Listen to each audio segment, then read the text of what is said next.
Welcome to another installment of the Lone Wolfer Garage Moto Vlog. I am your host, Lone Wolfer. Today we are riding on the scenic and beautiful 146. Right now we are in Stony Creek, Brantford, Connecticut, and we're going to go through some of these little twisties and turnies on this road. I love coming down here, especially after a long, stressful day, blowing off steam. Ooh, should I jump it? Ooh, this is fun. I'm gonna let the bicyclist go through first.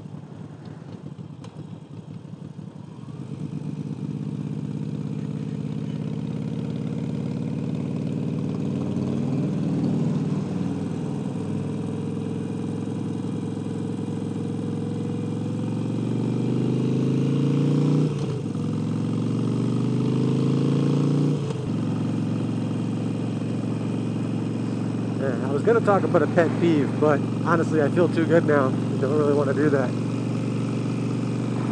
So, I am going to tell a story about the first time I walked on fire. So, I played rugby at Southern, and one of our... Oh, look at that. Isn't that pretty?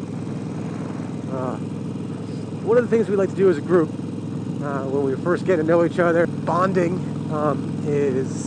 at Southern Connecticut University, there's this little geological formation called West Rock. West Rock is a giant cliff face that just kind of rises up, and you can hike up, pretty easily, or you can go a pretty rough route, or you can take a little road up the back. One of the things that was fun to do was carry a keg up there, bring some food, make a fire, hang out, bullshit, tell stories. One night we did that, and I don't drink, and I'm kind of a dumbass, and I had brought up a 6-pack of orange creamsicle Stewart soda. Somebody had made a mention that, they hear all these stories about how crazy the veterans were, the dumb shit, the mind-boggling shit that we had done in the past, and how they'd never seen anything like that before. And so I was like, oh, you haven't seen us do anything crazy? How about this? I go take my shoes off, take my socks off, and I go running through the fire. Mind you, I had been breaking the orange creamsicle bottles in the fire like an idiot, and had totally forgotten this when my nature had been called into question. So I go running through the fire, and it was a good sized fire, and there's very, very hot coals. And then I decided to go run back through the fire again. Pretty sure it was on that second crossing that I ran into an issue. I go, oh wow, my foot hurts real bad. And I go back over to put my socks and shoes back on, because I was like, maybe I, just burnt them pretty bad or whatnot. But my foot's all sticky. And I'm like, why is my foot all sticky? And somebody had a cell phone with them. This was back in the time before we had flashlights on the cell phone, but it was bright enough that he showed it near my foot. And he's like, hey, your foot's all black, your hands are all black. Wait, that's not black. I think that's blood. And I touch my little toe on my right foot, and I go, oh my god, that really stings. And it's just gushing blood. So I take my t-shirt off, and I wrap it around my foot, and I shove my foot inside my sneaker. I still have to hike down the mountain or walk down the path, and the hike is actually faster than walking down, well, not a path, the actual road that brings you up there. So I hike down, and I'm going slow, my foot hurts, it's just throbbing at this point. And we get home to our house, and I talk to my roommate, and I go, hey man, you want to give me a hand cleaning this out? And he goes, yeah, sure. And he's looking at it, and he goes, wow, this is pretty fucking deep, man. Pretty sure I can see your bone. I'm like, oh, that sucks. And he's cleaning out with peroxide. It stings like a mother. And, he's got cotton balls and cotton swabs, and we're like, oh, it's all clean, it's good. And we put a makeshift butterfly on there, and get it all sealed up, and I go to bed. I had forgotten that I had talked to my sister about going to pick up my car at impound, because my car had broken down a few days earlier, was towed. I didn't know it had been towed when I went back, because I had just literally left my car where it was and jogged to work at 9 o'clock at night, because I worked as a bouncer at a bar. Jogged home and then couldn't find the car, so I called the police, and then they finally got back to me and told me where it was. Then I was going to go pick it up, or whatever. And my sister bangs on my door, and I go and I answer it, and I'm limping, and she's like, wait, what the hell's wrong with your foot? Why are you limping? And I go, I cut myself. And she goes, let me see. My sister has always been like kind of like a mom to me. She's a few years older, and it's just in her nature. And she looks at my foot and she goes, we're going to the ER right now. I'm like, no, we're not. I don't have health insurance. And she goes, I don't care. You need to have that looked at. That is bad. Like, really bad. And I was like, if you say so. And so we went to the emergency room.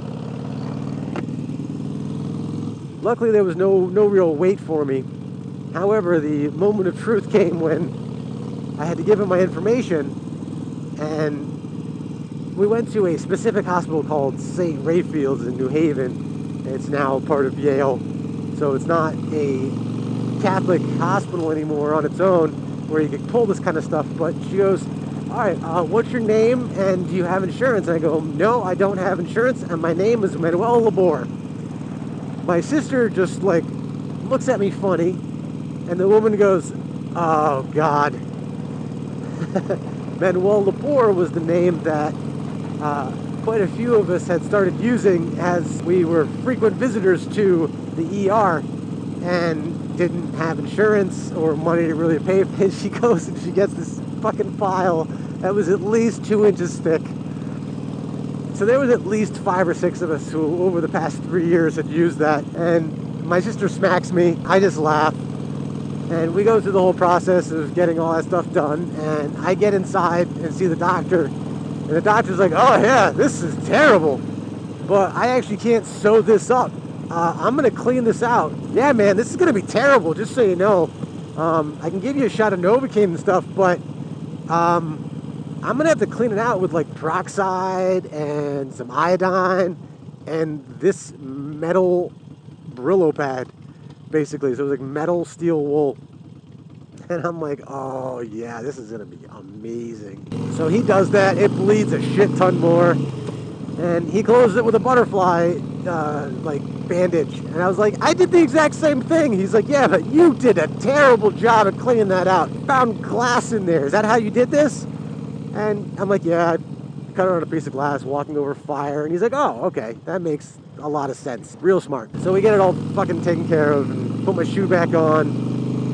My sister and I head out, and we go to the place to pick up my car. And the thing is, my car had died. It had died in the middle of, like, the ghetto in New Haven, Connecticut. And I just left it there, and it was a piece of shit. It was a 1986 Mitsubishi Cordia. It was this ugly hatchback, ridiculous car. My rear window had been smashed in during a fight somebody had outside of Toad's place when I was working there, and they had been put through the window. So I just had a blue tarp, like, just like wrapped around the whole hatch and closed in. It was terrible. It got me around when it was running, but it had broken down like 3 or 4 times. So when we got there, the guy was like, yeah, it's going to be $300. I was like, no. And he goes, do you just want to sign it over to us then? Because if you're not paying it, then you can do that. And I'm like, yeah, where do I sign? So I just signed it, took my shit out of the car, and I ended up not having a car for like probably 2 months. It was actually the best 2 months I had ever had, not having a car, not even to worry about it, just riding my bicycle everywhere, running everywhere. Like, it was only like probably 2.5 miles to work. So every night when I was working downtown in New Haven, I was just running down there or riding my bike. And it was great. It was very, very freeing. To be honest, all the moments in my life where I didn't have a car where I just had a bicycle and like a bus pass and the heel toe express. Best times of my life before getting a motorcycle. After getting a motorcycle, hands down, blew those fucking moments out of the water. So yeah, that was one of my dumber moments, walking over fire, just to try to be like the crazy tough guy and show how out of my mind I was. Or damn, it was fun. And it gave me a great story. I love those times, man. Those times with the rugby team, being just out of my mind, doing whatever the fuck I wanted, whenever I wanted. It was great. It makes for great stories, and it will leave me with the best stories in the old folks' home if I make it there. And there is a big if. But that brings us to the end of this moto vlog. I hope you enjoyed riding 146 with me and now Route 1 on my way home from work. And if you are enjoying these, I would love it if you would take a moment and subscribe or like this particular video or even share it with your friend. Any feedback you might be able to give would also be extremely appreciated. Thanks for coming out.